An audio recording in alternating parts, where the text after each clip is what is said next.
Welcome back, Geek Them Radio, episode 2.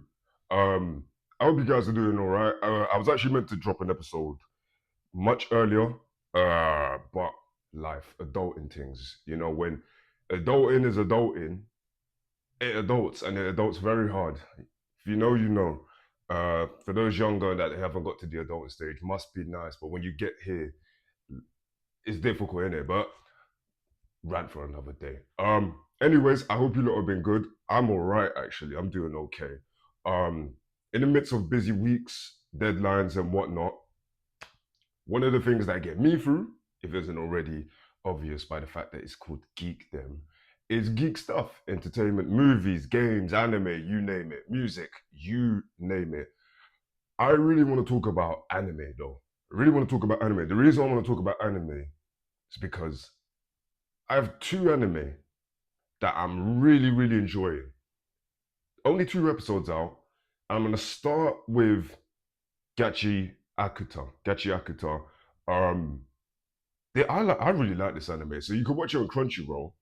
But one of the things I really like about this anime, it's very aesthetically pleasing. So no spoiler talk. But one of the things that I really like about this anime is obviously the premise is quite simple. Rich at the top, bottom at the like you got the, the rich, you got the peasants, right? You got the class divide, and then you've got an even lower, right, class of people. No spoilers again. But the end of that first episode, yeah, that first episode, they came out swinging. I was just there like, it was absolutely amazing. I just loved it, right? The style, one of the things is it's got I don't want to say old school anime look. I don't want to say old school, which is crazy because I could talk about 10 years ago and I could technically classify as old school, right? But it's got one of those like low budget but not low budget looks. For those that are artists and know the correct terminology, please feel free to educate me there. But it's kind of got this grainy look, like something that would have come out in the late thousands and late 2000s, early 2010s. Think something like Soul Eater. But I have been enjoying it. I think the best thing to come out of this anime so far, from what I've been watching, right, is there's a unique power system. So the power system is objects that have a soul. So say for example, I'm grabbing the closest thing to me, my hairbrush, right? My hairbrush. Now the basically say this got gifted to me. This is my object of power. I know it sounds stupid. Like, what am I gonna do? Brush a man to death? Yeah, am I gonna brush a man to death? Yeah, I mean, in this anime, yes, you absolutely could do that. Okay, no spoilers again, but I really like this unique power system. It's kind of something similar, like unique in the sense of Nen or Curse Energy in Jujutsu Kaisen. If you guys haven't watched Jujutsu Kaisen or Hunter x Hunter, which is arguably the best anime ever made, go do that. Okay. Um, and another thing that I really like about Gachiakuta, outfits. The outfits go nice. So basically, the main character isn't yet part of this group, right? So 2 episodes in, he's asked to join a certain group, right? He's not involved, but the outfits, I can absolutely see this going triple platinum. Anime con, comic con, clean outfits. Just you wait and see. Gachiakuta cosplay outfits. Remember, you heard it here first. You're gonna see a lot of that. Once I believe it's slated for 24 episodes, only 2 out. So there's gonna be plenty of characters, plenty of different unique designs. But I could definitely see the cosplay community eating this one up, and just they're gonna eat good. I can absolutely see them eating good on this one. Gachiakuta is available to watch on Crunchyroll. I absolutely would go and do that. Um, it's a good watch. Only 2 episodes out, so if you want to wait, go for it. You're not really missing much out, especially when something's out for 24 episodes. You're not really going to miss much, right? But I would definitely, if you want to anyway, and you've got nothing else to watch, I'd watch it. Pick it up. It's only 2 episodes, and if you like it, great. If you don't like it, drop it. It's not everyone's cup of tea. Last but not least. Last but not least. That is the wrong sound. And they say, that was meant to be my soundboard, right? but the Summer Hikaru Died on Netflix. The Summer Hikaru Died on Netflix is currently my favorite anime I'm watching right now. Again, only 2 episodes out. However, this anime came out swinging. Swinging. The first 2 episodes of this anime came out swinging. Yeah. I remember I watched it, right? The first episode, you're just sent straight into the plot. Right? No foreplay, you're just gone straight in. You're sent straight into it. And it creeped me out. It's almost like Parasite meets Erased meets what's that one trippy anime? Uh damn it. What's that one Paprika meets Paprika. Paprika meets Parasite meets Erased. This anime is lit. It is so good.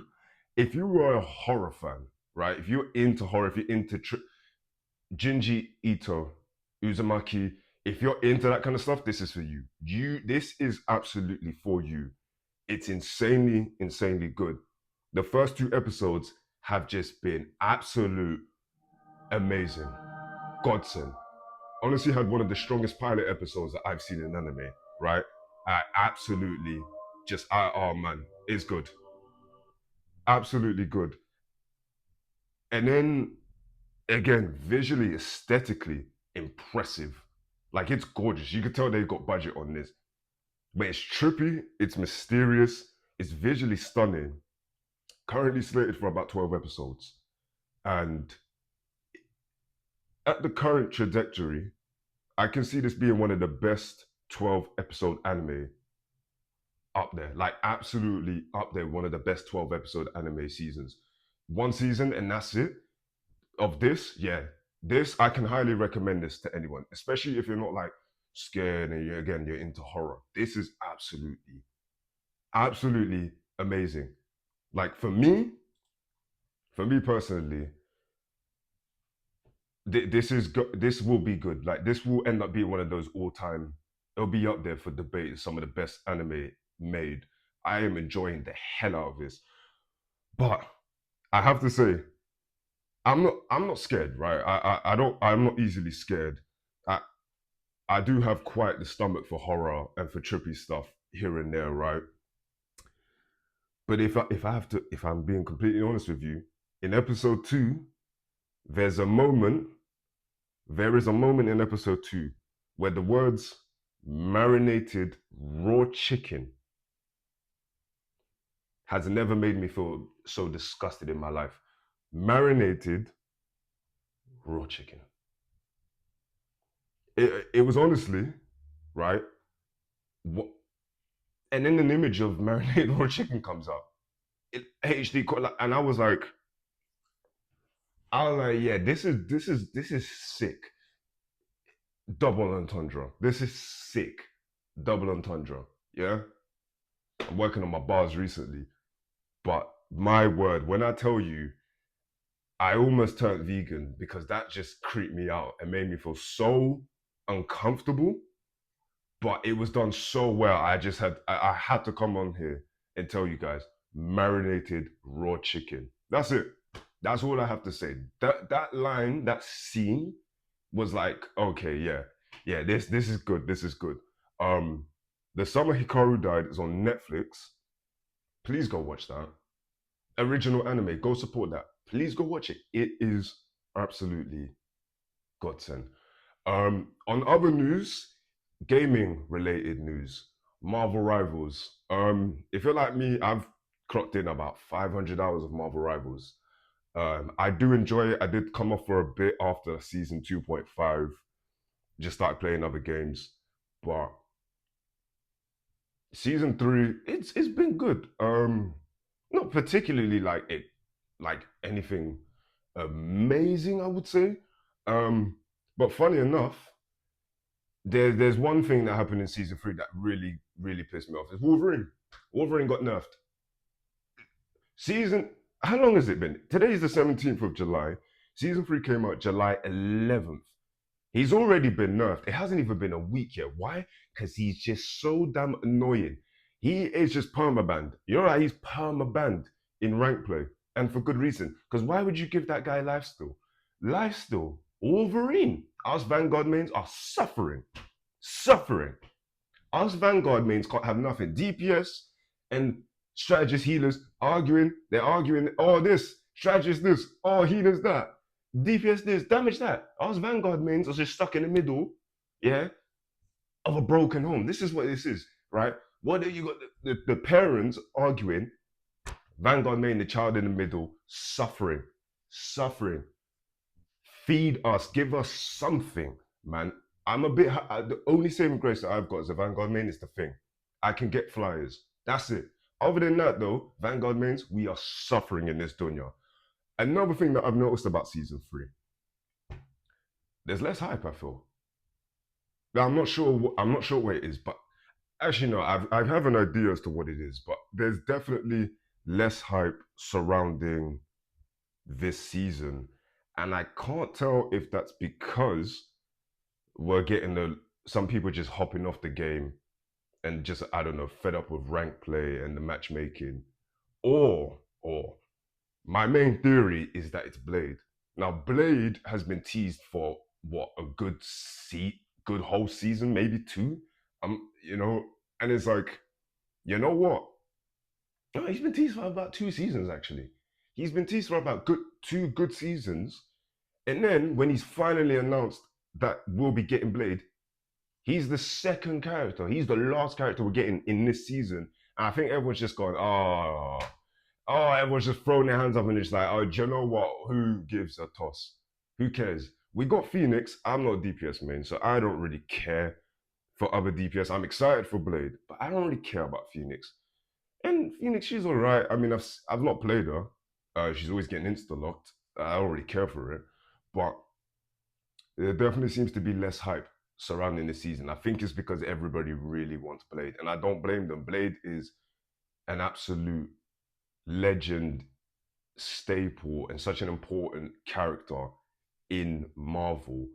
Again, if not for that Blade movie, Wesley Snipes' Blade, the MCU would not exist. So for a lot of people that do like the MCU and comic book movies, they understand the importance of Blade.